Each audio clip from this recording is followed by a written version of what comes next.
Good morning, YouTube. This morning I'm going to do a quick video on how to boil some crawfish.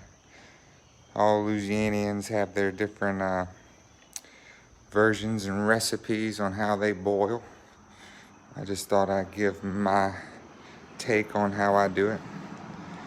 I showed you, you see the pot I have, this is the size that I have. So each pot is going to have, you're going to use your seasoning according to how much water you basically have.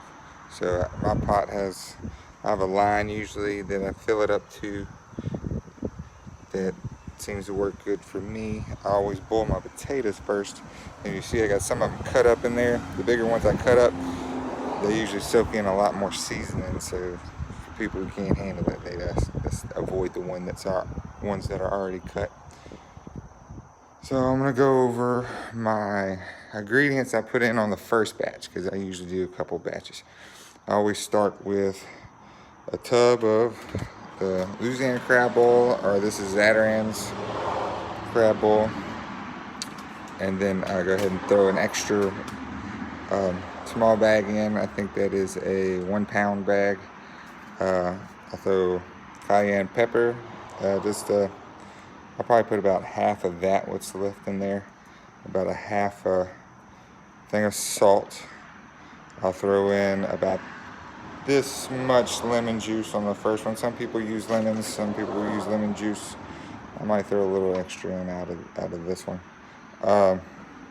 This is a liquid crab boil. I'll throw in probably about half of that's left in there. And then I like to cut up a pineapple and throw it in there. It gives that sweet and spicy taste, in my opinion. We do our corn, potatoes, sausage. I got some asparagus, but I keep that in the icebox until I'm gonna throw it in last minute. We love our Amanda in Louisiana. It's hard to find other places. I lived other places working and running tower cranes. And I couldn't find good sausage in a lot of places. It was hard to find good sausage. I like Manda. But Louisiana has tons of different brands of sausage. That's basically it on the first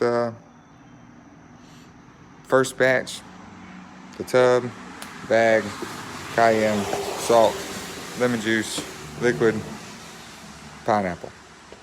To put all that in on the first batch. I like to start boiling my potatoes first, and when they're not quite done, then I pull them out and put the crawfish in there, and then I drop it back into the pot. And when the pot comes to a boil, a rolling boil, I shut it off.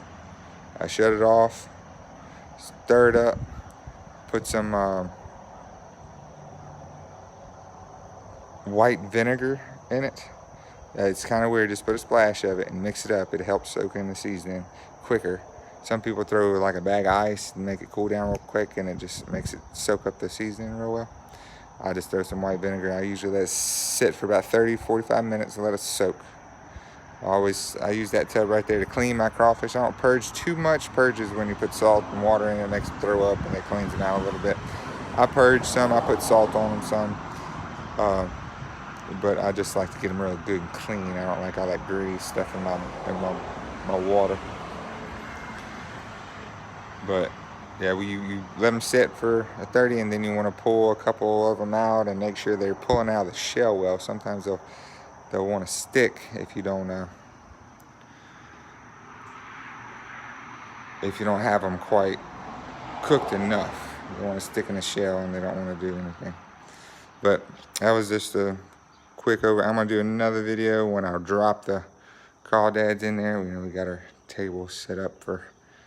I'm gonna boil them a little bit later, but I always pre-prepare. It's kind of a half a day deal to have a little crawfish bowl. We'll have it be riding four-wheelers, boiling and eating crawfish and having a good old time in a Les Bons Con Roulés in Louisiana. So I'll post when I do when I drop the crawfish, and let you see how them mud bugs get to cooking.